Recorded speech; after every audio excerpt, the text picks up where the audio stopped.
Hello! So if you're still watching this little series thing I'm doing, or if this is your first time watching, I'm basically doing an analysis of serial killer Ian Brady's book, The Gates of Janus. I just finished chapter 1, and now I'm kind of delving into chapter 2. If you didn't see the first video, I'll just kind of summarize really quick so far what he has what he said. So, essentially, okay, Ian Brady, if you didn't already know, is a criminally insane psychopath. And he believes that morals are a result of cultural conditioning, and that the only reason people follow the law or make good ethical decisions is because they've been conditioned to do so, and that there's an underlying dark side to everyone. Everyone secretly envies criminals, wishes that they could commit crime and get away with it, and that the only motivations for people to not commit crime is punishment, fear of rejection. They want to be accepted by people.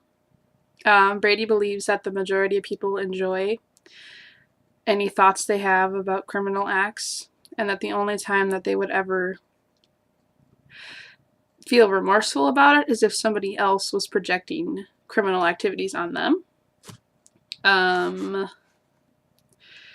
He believes that criminals are intellectually superior to everyone else because he feels criminals are more aware of their own personal value system than the masses are, because they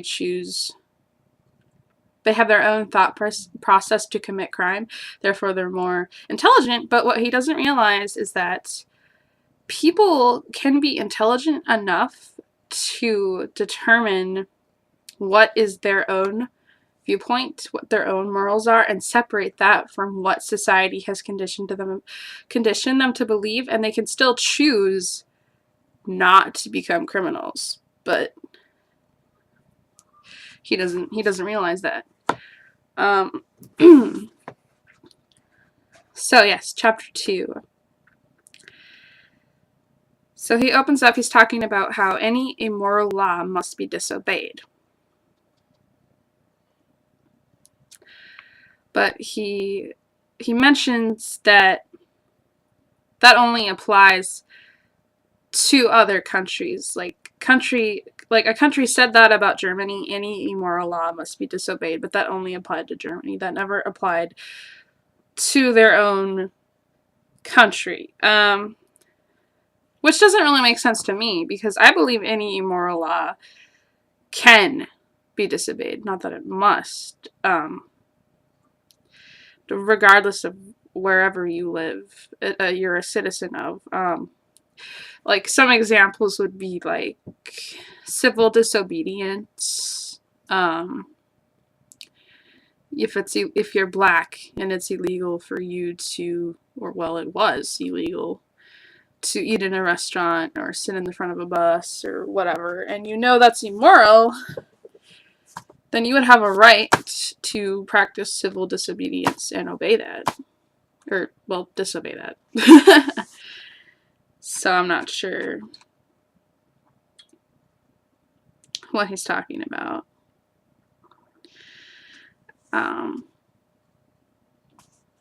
Then he talks about the free thinker, and how the free thinker values personal beliefs and principles rather than external social dogma. He says, truth be told, we owe genuine loyalty only to our loved ones and close friends. It is whom we give our word that matters, not the giving of it. So he kind of shows that he has a care for people, but not strangers. It's somebody he has to know. It is whom we give our word that matters, not the giving of it. So it's kind of like a selective care, I guess. I don't know. That might not even be true. What he's saying, it probably isn't. I don't know. People often blind themselves to the harsh moral I can't pronounce words. I need to work on this. Dichotomy, that the harms they would not do to a loved one or friend can be perpetrated without any significant qualm upon strangers. I put that this is projective. That's how he thinks. He's assuming everyone else feels the same way. Well, we don't. Some of us might, but not everybody. Me personally, this is fascinating to me because the way he thinks is the complete opposite of how I think. I value all life. He's trying to use murder within the law to justify murder all the time. And I say that even murder within the law is wrong. I feel that abortion is murder. I value all life. I'm a vegetarian.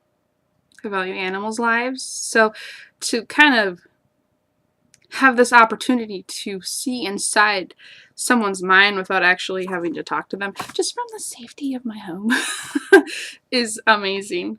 Anyways, now that I'm like fangirling over this, I kind of like want to write like a whole essay response to like this whole book and just like mail it to him or something, but like I don't think I would want to put a return address on that because anyways, yeah. Then down here it says, will you not admit that sometimes it's the most stimulating experience to do something you don't want to do, don't approve of, and are legally prescribed from experiencing just to discover new aspects of yourself and others? Now this confused me because from chapter 1, from my understanding, he feels that pleasure is the prime motivation. The meaning of life is to experience as much pleasure as possible. So, if that's the meaning of life, then why would you ever do something you don't want to do? So, I'm not sure if that was a typo or what that meant, because if we're all pleasure seekers, then why would we force ourselves to do something we don't want to do? That doesn't make sense to me. This is something which I will presently refer to as spiritually switching on the dark. The forbidden fascinates all, naturally attracting rather than repelling. As we all know, banning or censoring draws crowds. That's true. And it kind of makes you think, kind of makes you question things a little bit. But I think that's more of people aren't fascinated by the forbidden. They're fascinated by the unknown.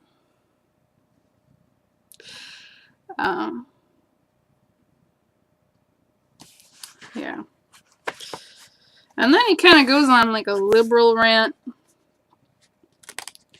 which I kind of agreed with. Like, a lot of criminals are a result of their environment, a result of poverty. If they had had a different life, a more privileged life, and they didn't have to steal money for food, or rob people for money or whatever, it's kind of like the moral question of like, well, not really question, moral example of like, if you have starving children, you're more likely to steal bread than if you don't. And you can you don't really see that as immoral because it's starving children. But if you were never in that situation to begin with, then you would never do a criminal act. But I'm still not sure if he's talking about crime itself or if he's talking about murder. I don't care what kind of life you've had. You shouldn't have to kill anybody. I don't care if you're poor. You don't kill someone for their money or their food. I can forgive people for stealing bread for their starving children, but I can't forgive someone for killing the children. Like, Yeah. And then I like wrote down here, it's like, I wrote, you were making sense for a moment, but now you've let me down. Like, he's just confused me again.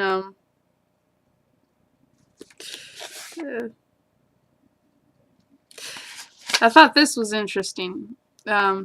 Justice during the Vietnam War, those who burned their draft cards were jailed for refusing to kill and sat side by side with convicted murderers. Different cause, same effect. So he's kind of saying that punishment doesn't really matter. The law doesn't really matter because you can choose not to kill or you can choose to kill in the law, and either way you'll still end up, oh, sorry, you can choose not to kill and you can choose to kill outside of the law, and you will still end up side by side in prison. Which is, I'll take that as a good argument, I guess. I don't agree with it, but he has a major point that by choosing not to kill, you can end up in prison. Like, how fucked up is that? You'll end up in prison next to people who killed outside of the law. Like, people shouldn't have to kill at all. And if people don't choose to kill, they shouldn't be put in prison. They should be given something else to do. Like, I don't want to say that's a good evidence for an argument, but that's a good point to make that kind of illustrates what kind of society we live in, I guess. I don't want to... Wow. Okay.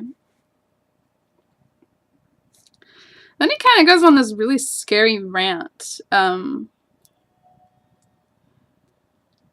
it's cold. In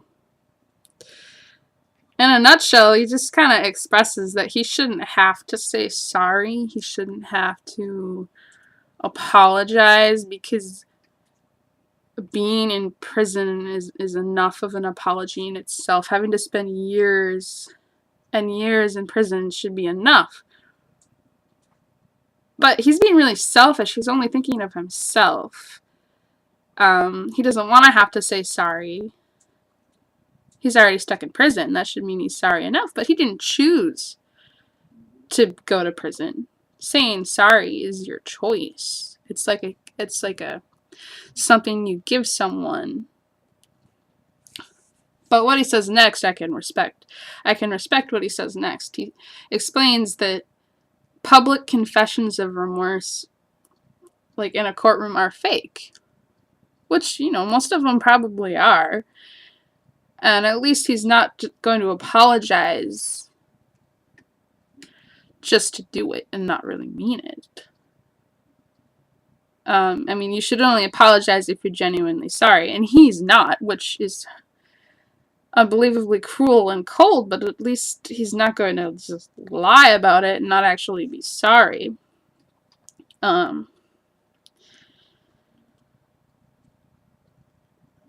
What he says next kind of makes me think that he sees himself, even though he's in prison, he sees himself more free than any of us just because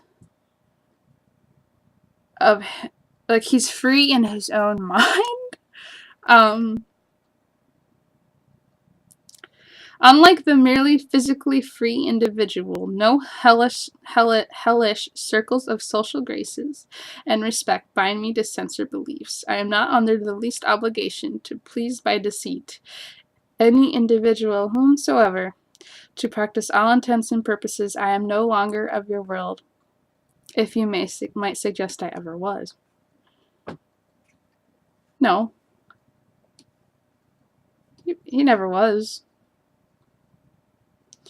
He's crazy.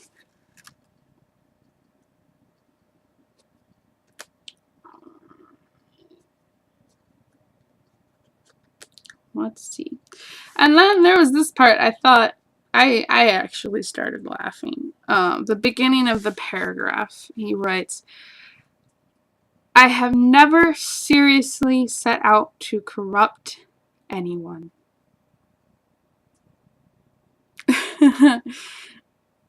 What? But he goes on to explain, um, from my understanding, and this is just paraphrasing it, he feels that we all have a darkness within us, and he's never corrupted anyone. He's only simply helped them realize their darkness. So that's kind of the same thing to me. But okay, if you want to see yourself as a spiritual awakener of darkness, that's fine with me.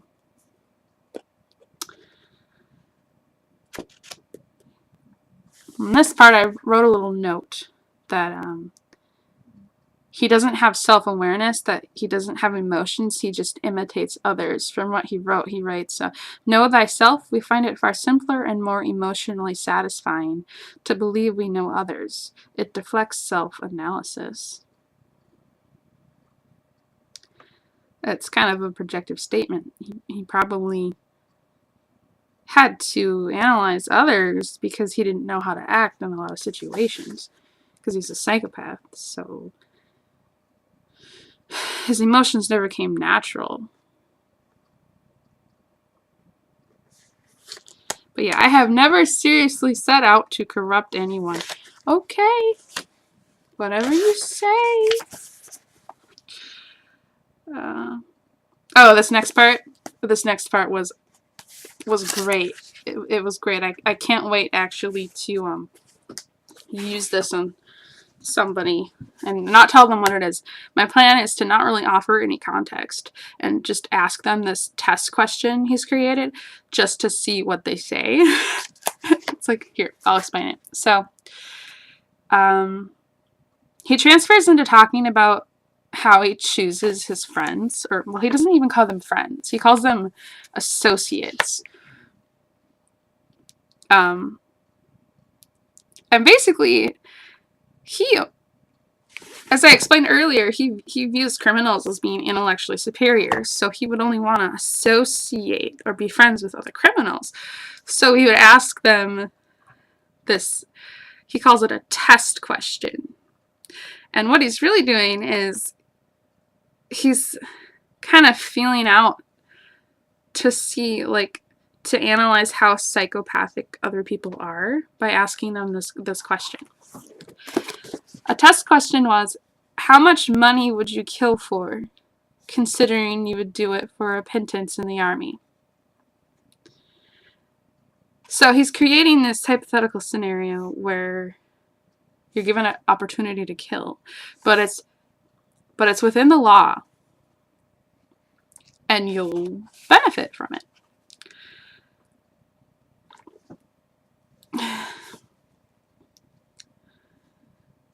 The amount chosen was irrelevant.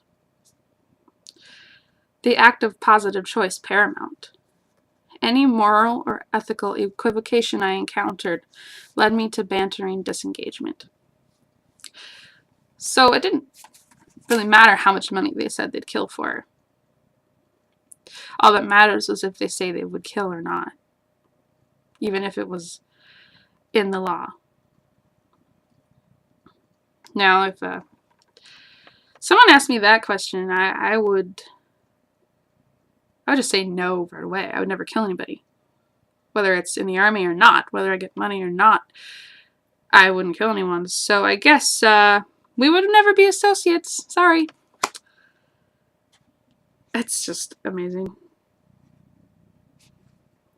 He offers up the 3 different scenarios where a lot of people might think killing is okay. For instance, if someone you trusted were to offer to rid you of a lifelong enemy, a nagging wife, an obstacle to your promotion, or some other important ambition, giving a complete guarantee that no suspicion would fall upon you, would you feel tempted to accept? I believe most people would initially, at least, be tempted. Now, this really strikes me, because he's stopped generalizing people. Instead of saying all people, the majority of people, he's saying most people. And I think most people might. If you've noticed, the newer generations, people are developing this more shallow, superficial, entitled, selfish personality. I don't know if we're all evolving into psychopaths or what's happening, but yeah, people wouldn't get caught. They would at least be attempted. Most people do possess the capability to kill when given government permission, which obviates or diminishes personal responsibility and penalty, or in the collective irresponsibility of a mob. It's true. You know, within the government, in the army, policemen get away with murder all the time. You know? But just because society views murder in the law, okay, that doesn't mean murder in general is okay. And that right there is an example of a free thinker who knows what beliefs they have is from cultural conditioning and has formed their own beliefs. And I am not a criminal. So I basically just use Ian Brady's own logic against him. Man, this is some intense stuff.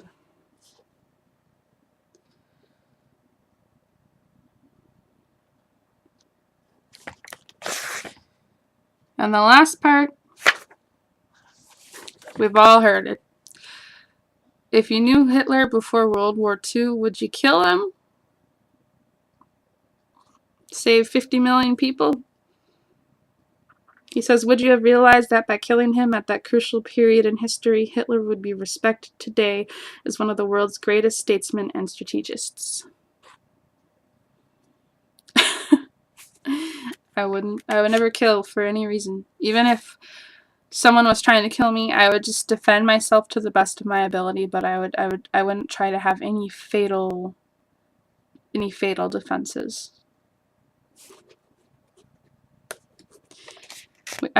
We weren't made to kill each other. In order to have a functional society, we can't be killing each other, whether it's in the law or not. And it just shows how messed up society is that a psychopathic serial killer is using murder within the law to justify all murder. From what I've read, it's just more to support that we need to rethink a lot of things. But man's problems are too big for men to solve, so I don't know. But yeah, this video was significantly shorter than the first. I'm kind of getting better at picking and choosing what's more important, what the highlights are of each chapter, because a lot of it's just kind of regurgitated. He's kind of repeating himself. It's really disorganized. So I try to just highlight the main focuses, take some notes, analyze it, think about it, formulate my response. I try to use his own logic and apply it to myself.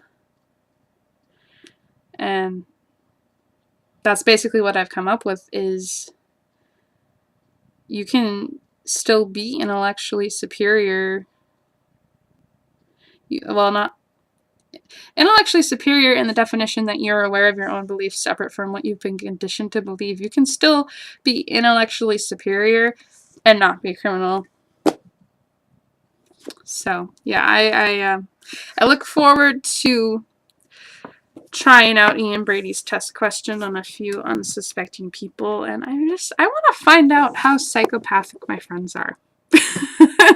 So yeah, I'm excited. Anyways, thanks for watching. Hopefully I've improved my presentation from my first video. I was kind of so yeah, anyways, thanks for watching. Bye.